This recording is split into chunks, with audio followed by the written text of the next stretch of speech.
बिस्मिल्लाहिर्रहमानिर्रहीम। अस्सलाम वालेकुम। और आज जो है हम एक्सेल में जो फार्मूलाज करने जा रहे हैं वो ख़ास तौर पर उन लोगों के लिए बहुत अच्छे हैं जो कि स्टूडेंट्स हैं, और स्टूडेंट्स को जो है वो अक्सर सम की कैलकुलेशन करनी होती है, परसेंटेजेस और मार्कशीट वगैरह बनानी होती है। तो हम इसमें जो है वो सारी चीज़ें कवर कर रहे होंगे। आज हम देखेंगे कि किस तरह से किसी भी टेक्स्ट को सेंटर किया जाता है, मर्ज किया जाता है मल्टीपल सेल्स को। इसके अलावा जो है वो परसेंटेजेस कैसे निकाल सकते हैं, सम कैसे निकाल सकते हैं, और ग्रेड किस तरह से कैलकुलेट किया जा रहा है। तो एक नॉर्मल जो आपकी मार्कशीट होती है उसके अंदर किस तरीके से काम हो रहा होता है, हम आज उसको इंशाल्लाह कवर कर रहे होंगे। तो स्टार्ट करते हैं। सबसे पहले जो है मार्कशीट बनाने के लिए हमें ज़रूरत होगी कुछ टेक्स्ट की, और उसके लिए हम जो है वो टेक्स्ट लिख लेते हैं। मिसाल के तौर पे हमने यहाँ पे सीरियल नंबर लिख लिया, यहाँ नेम लिख लिया स्टूडेंट का। उसके अलावा यहाँ उसका हम यहाँ पे सब्जेक्ट्स मेंशन कर रहे होंगे, जिसमें हम ले लेते हैं इंग्लिश, मैथ्स और साइंस। इसके अलावा उसकी ग्रेड क्या होगा वो भी हम इसमें मेंशन कर लेते हैं कि हम इसमें ग्रेड लिख लेते हैं इसका। और ग्रेड से पहले अगर हम ये चाहें कि हम उसका एवरेज देख लें कि कितने नंबर मार्क्स जो है उसके एवरेज आ रहे हैं, वो हम यहाँ पर ले लेते हैं। और इसके अलावा ग्रेड ले लेंगे, परसेंटेज ले लेंगे और टोटल ले लेंगे।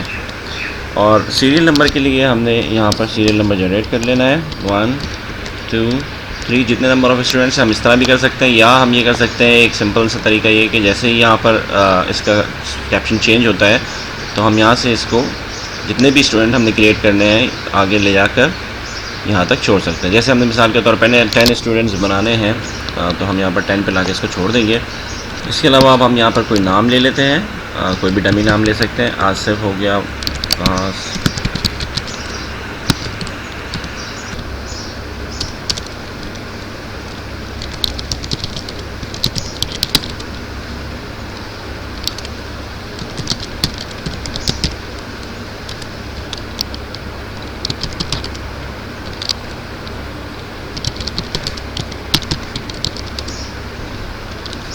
अब इसके अलावा आप जो है कोई भी मार्क्स ले लें रैंडमली।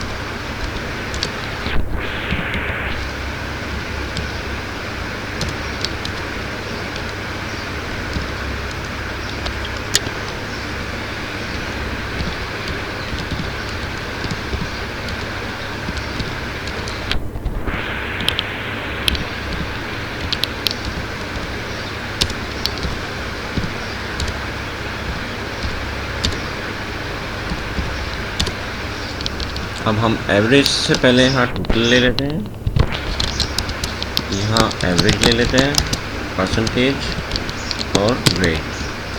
तो टोटल निकालने के यहाँ पर मल्टीपल तरीके हो सकते हैं, तो जो तरीके हैं वो हम देख लेते हैं। सबसे पहले सम निकालने के लिए सबसे पहले आप यहाँ सम लिखें, और एक होता है कॉमा मेथड के जिसमें आप पहला जो भी आप जिसको सम करना चाह रहे हैं वो ले लें, उसके अलावा दूसरा सेल ले लें और इसके अलावा तीसरा सेल ले लें। ये तीनों लगाकर आप एक सम कैलकुलेट कर सकते हैं। अच्छा, इसका दूसरा तरीका भी होता है कि आप यहाँ पर ऑटो सम पे क्लिक करें तो ये रेंज ऑटोमेटिकली सिलेक्ट कर लेगा और आप यहाँ पर क्लिक कर दें। अच्छा, तीसरा तरीका भी हो सकता है इसका, और वो ये हो सकता है कि आप जितना टोटल करना है उस रेंज को सिलेक्ट करें और ऑटो सम पे क्लिक कर दें। इसी तरह से दूसरी रेंज लें और ऑटो सम पे क्लिक कर दें। लेकिन इसमें अगर बहुत ज़्यादा स्टूडेंट्स होंगे तो बहुत ज़्यादा टाइम भी लग सकता है, तो हम यूँ भी कर सकते हैं कि हम तमाम के तमाम स्टूडेंट्स को एक साथ ही रेंज में लेकर ऑटो सम पे क्लिक करें तो ये सारा टोटल कर देगा।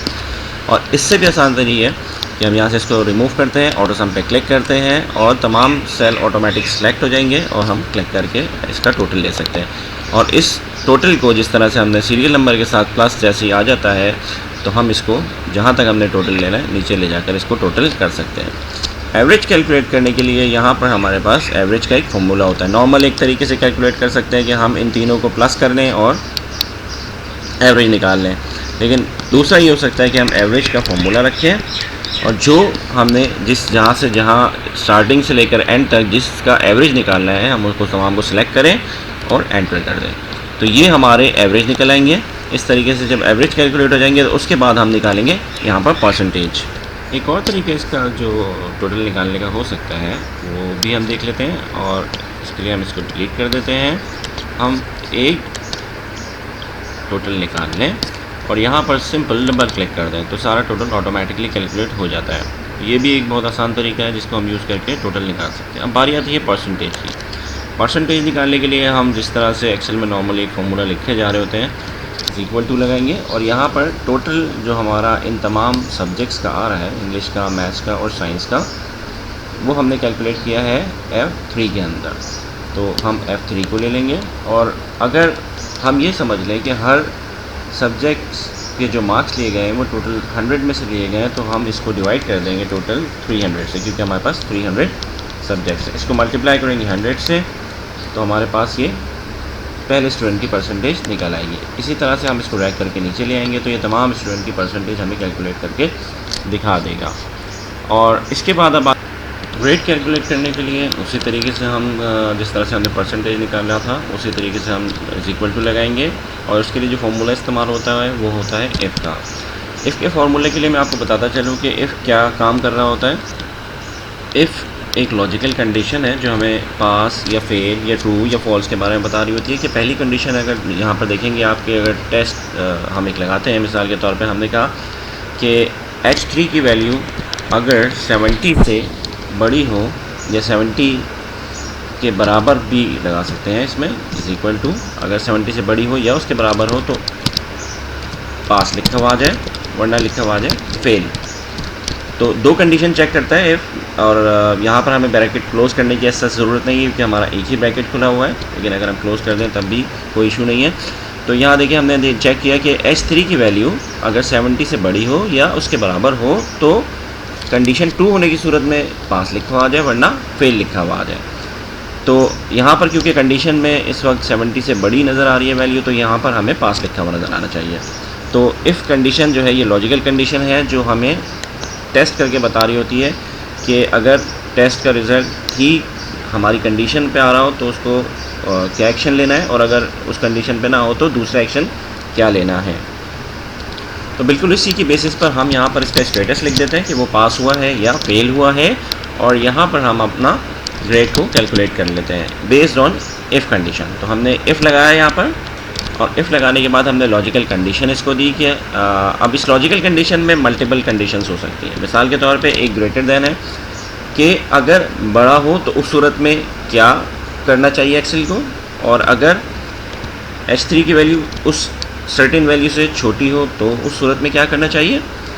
अब बड़ी और छोटी कंडीशन के साथ साथ इज़ इक्वल टू की भी कंडीशन होती है कि अगर बड़ी हो या बराबर हो एक सर्टेन वैल्यू के तो क्या करे एक्सेल, या छोटी हो और उसके बराबर हो, या अगर मिसाल के तौर पे हम यहाँ 70 लिखते हैं कि H3 जो है वो छोटा हो 70 से या उसके बराबर हो तो उसको क्या करना है। और एक कंडीशन ये हो सकती है कि हम इज़ इक्वल टू लगा देंगे, अगर एग्जैक्ट वही वैल्यू हो जो हमारी इस वक्त कंडीशन में मौजूद है तो उस वक्त ये क्या करेगा। तो हम क्या करते हैं कि हमने कहा कि अगर H3 की वैल्यू बड़ी हो या बराबर हो 80 के तो ये हमें A प्लस का ग्रेड बता दे। इसी तरह से अगर ऐसा ना हो तो इसको हमें एक और कंडीशन लेनी पड़ेगी, यानी हमें एक नेस्टेड जो है इफ़ बनाना पड़ेगा, और वो हम H3 की बेसिस पर ही बना लेंगे। H3 जो है वो ग्रेटर दैन हो या 70 हो तो उस सूरत में ये क्या करेगा कि हमें बताएगा कि ये ग्रेड A है इस स्टूडेंट का। इसी तरह से तीसरा कि अगर H3 की वैल्यू बड़ी हो बराबर हो 60 के तो ग्रेड B कर दें, और अगर H3 की वैल्यू ग्रेटर हो बराबर हो 50 के तो ग्रेड C आना चाहिए, और अगर H3 की वैल्यू बड़ी हो या बराबर हो 40 के तो ग्रेड D हो। और आखिर में हम ये भी कर सकते हैं कि अगर इफ़ H3 की, क्योंकि इसके बाद हम कहते हैं कि अगर 40 से नीचे हो यानी 39 से नीचे तक चला जाए वैल्यू तो वो फेल कंसीडर करें। H3 छोटी हो 39 या इक्वल टू हो 39 के, तो उसको वो फेल कंसिडर करें। अब हमें जितने ब्रैकेट हमने खोले वो सारे बंद करने पड़ेंगे। तो हमने इस वक्त जो है वो 1 2 3 4 5 6 ब्रैकेट्स खोले हुए थे, तो 6 के 6 ब्रैकेट्स बंद हो गए और ये कलर से भी हमें अंदाज़ा हो जाता है कि हमारे तमाम ब्रैकेट बंद हो गए। जैसे ही हमने एंटर किया तो ये हमारा रिज़ल्ट आ गया। अब हम इसको भी ड्रैग करके नीचे ले जाएंगे और इसको भी ड्रैग करके नीचे कर सकते हैं। तो इस वक्त हमारे पास ये तमाम फार्मूला के थ्रू जो है वो स्टेटस भी कैलकुलेट हो गया है और इनका ग्रेड भी कैलकुलेट हो चुका है। आखिर में यहाँ पर आप टोटल इस तरह से भी कैलकुलेट कर सकते हैं कि अच्छा, इसमें जो परसेंटेज है उसके लिए हम ये भी कर सकते हैं कि परसेंटेज से पहले हम एक राउंड का फंक्शन यूज़ कर लें। राउंड का फंक्शन करता ये है कि हमारा जो भी नंबर होता है वो उसको टोटल को राउंड कर देता है, तो राउंड कर देता है 0 डिजिट पे या 1 2 3 4 ऑनवर्ड्स। इसी तरीके से अगर 1 2 3 4 होगा तो राउंड को डाउन की साइड पर लेके जाएगा, और अगर 5 से ऊपर होगा तो वो राउंड अप करेगा। तो हमने क्या करना है कि हमने इसको ये बताया कि इसको राउंड करो यहाँ से यहाँ तक, और हमने कहा कि 2 डिजिट पे इसको राउंड कर दो। तो अब ये यहाँ पर 2 डिजिट्स दिखा रहा होगा हमें, तो ये जितने सारे डिजिट्स आ रहे हैं ये हम सब यहाँ से स्किप कर देंगे और सिर्फ 2 डिजिट्स पे इसको राउंड कर लेंगे। और अगर हम चाहें कि परसेंटेज सिर्फ और सिर्फ 0 डिजिट पे राउंड हो रही है तो हम जो 0 डिजिट पे राउंड हो रही है तो हम इसको यहाँ से उठा के 0 कर देंगे और 0 पे इसको राउंड कर देंगे। तो जैसे मैंने आपको बताया कि अगर वो 5 या उसके ऊपर होगा तो राउंड अप करेगा, और अगर 5 से नीचे यानी 1 से लेकर 4 तक होगा तो राउंड डाउन कर रहा होगा उसको। अब हम देखते हैं कि मर्ज या सेंटर किस तरह से किया जा रहा होता है। तो हम इसको एक नाम दे देते हैं। नाम देने के लिए हमने इस सेल को थोड़ा सा इंसर्ट करके नीचे आ गया, ये मैंने पहले भी इसके पहले जिक्र किया था। तो यहाँ पर हम कोई भी इसको नाम दे देते हैं, ABC एजुकेशन सोसाइटी, और अब हमने इसको सेंटर करना है और मर्ज भी करना है। तो हम जहाँ तक हमारा इस वक्त जो है वो रेंज है हम तमाम के तमाम उसको सिलेक्ट कर लेंगे। इसको हम पहले सेल पे ले जाते हैं, इस तमाम को सिलेक्ट करेंगे और मर्ज एंड सेंटर का यहाँ पर एक फंक्शन यूज़ हो रहा था, यहाँ पर हम क्लिक कर देंगे। तो ये ऑटोमेटिकली मर्ज भी हो गया है और सेंटर भी हो चुका है चीज़ें। इसको थोड़ा सा बेहतर करने के लिए इसको तमाम को सिलेक्ट करने के लिए, क्योंकि हमारी हेडिंग्स हैं, इनको हम बोल्ड कर लेते हैं और इसको जो है तमाम के तमाम को एक फॉर्मेट असाइन कर देते हैं। तो इस तरह से हमारी इसको भी बोल्ड कर लेते हैं हम। एक मार्कशीट तैयार हो गई है कि जो किसी भी एक सिस्टम या एजुकेशन स्टूडेंट अपने तौर पे इसको इस्तेमाल करके बना सकता है। Thank you for joining us.